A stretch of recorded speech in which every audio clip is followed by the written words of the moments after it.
Guys, अगर आप CTT exam की तैयारी कर रहे हैं या स्टेट लेवल की या कोई नेशनल लेवल की सेंट्रल लेवल की एग्ज़ाम की तैयारी कर रहे हैं तो उसमें एक या 4-5 क्वेश्चन तो बुक से रिलेटेड होते ही है कि कौन से कवि की यह रचना है, कौन से बुक का नाम है, ये किस किस कवि ने लिखा है ये बुक, तो इस कवि की कौन सी बुक सबसे ज़्यादा पॉपुलेटेड प्रसिद्ध हुई है।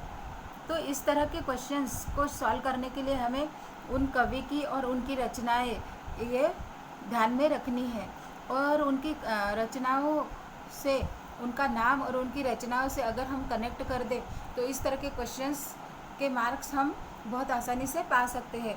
फॉर एग्जांपल देखिए, सोहनलाल द्विवेदी इनकी कुछ रचना इस प्रकार है। मुक्ति गंधा, कुणाल, युगधारा, दूध बताशा। तो हमें ये लर्न करना है तो कैसे करेंगे, तो याद कीजिए कि सोहनलाल एक इंसान है और उन्होंने दूध बताशा लिया है। उनके सामने कुणाल नाम का लड़का आके खड़ा है, उसके हाथ में दो बुक है, एक हाथ में है युगधारा और एक हाथ में मुक्ति गंधा। तो हो गया ना बुक का नाम याद। दूसरे है सुभद्रा कुमारी चौहान, इनका झांसी की रानी, ये रचनाएं बहुत प्रसिद्ध है। इसके साथ ही उन्होंने और 2 बुक लिखी है, बहुत सी लिखी है। उनमें से है त्रिधारा और मुकुल। तो सुभद्रा नाम की एक लड़की खड़ी है जो झांसी की रानी नाटक में काम कर रही है और उसके सामने मुकुल नाम का लड़का खड़ा है। उसके हाथ में त्रिधारा नाम की बुक है जिस पर बड़े बड़े अक्षरों में त्रिधारा लिखा है। अगर आप इस तरह से क्रिएटिविटी करेंगे तो ये बहुत आसानी से लर्न हो जाएगा। तीसरे है माखनलाल चतुर्वेदी, इनकी कुछ रचनाएं इस प्रकार है। बंधी और कोकिला, पुष्प की अभिलाषा और हिम तरंगिनी। तो ये हमें लर्न करना है कि एक लड़का है, उसे हिम तरंगिनी किताब लिखनी है। उसके हाथ में पुष्प की अभिलाषा बुक है और उसने कोकिला को बंदी किया हुआ है। ऐसी हम इमेजिनेशन कर सकते हैं। चौथे सूर्यकांत त्रिपाठी, इन्हें निराला भी कहते हैं। इनके कुछ बुक इस प्रकार है। अलका, अनामिका, तुलसीदास, राग विराग। तो अलका और अनामिका 2 बहनें हैं, वो तुलसीदास के पास जा रही है। तुलसीदास नाम का एक इंसान है और वो राग विराग सिखा रहे हैं।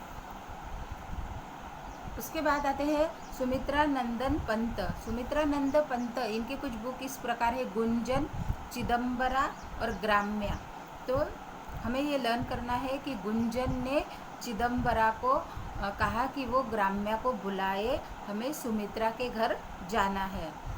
उसके बाद आते हैं जयशंकर प्रसाद, इनकी कुछ बुक इस प्रकार है। आंसू, झरना और कामायनी।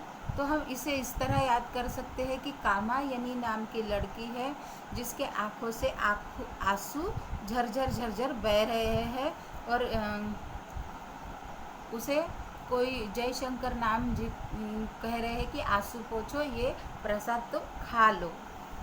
महादेवी वर्मा, इनके कुछ बुक इस प्रकार, उनकी कुछ रचना इस प्रकार है। रश्मि, नीरजा, निहार, यामा। तो हमें ये लर्न करना है। महादेवी जी के मंदिर हमें जाना, कुछ लड़कियां जा रही है, उनका नाम है रश्मि और नीरजा, और वो यामा को कह रहे हैं कि बहुत निहार हो गया, अब चलो जल्दी। उसके बाद आते हैं सूरदास जी की रचनाएं। सुर सागर, सुर सारावली, सुर पचीसी। तो इसमें कॉमन चीज़ें हैं। सुर, सागर ने सारावली से कहा कि 25 मुझे दे दो।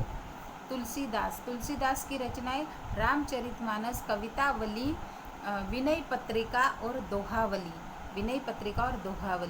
तो विनय ने पत्रिका लाई, कविता के पास दी और वो कह रहे थे कि रामचरितमानस 2 बार पढ़ लो। मलिक मोहम्मद जायसी, इन्होंने कुछ रचनाएं लिखी है। वो इस प्रकार है। आखिरी सलाम, कन्हावत पद्मावत और कन्हावत 2 बहनें थे, वो आखिरी सलाम कर रहे थे। मैथिली शरण गुप्त की कुछ रचना इस प्रकार है। भारत भारती, यशोधरा, जयद्रथ, वध और साकेत।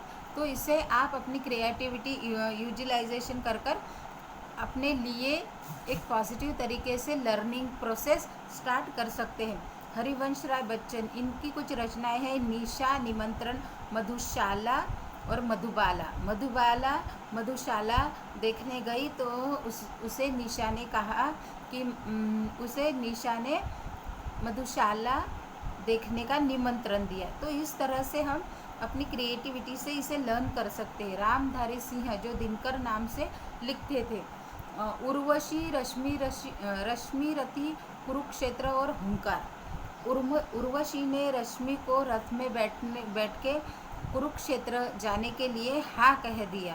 तो दोस्तों इस तरह से अगर हम लर्न करेंगे तो हम बहुत आसानी से किसी भी क्वेश्चन को लर्न कर सकते हैं। आपको ये वीडियो कैसे लगा कमेंट करके बताइए।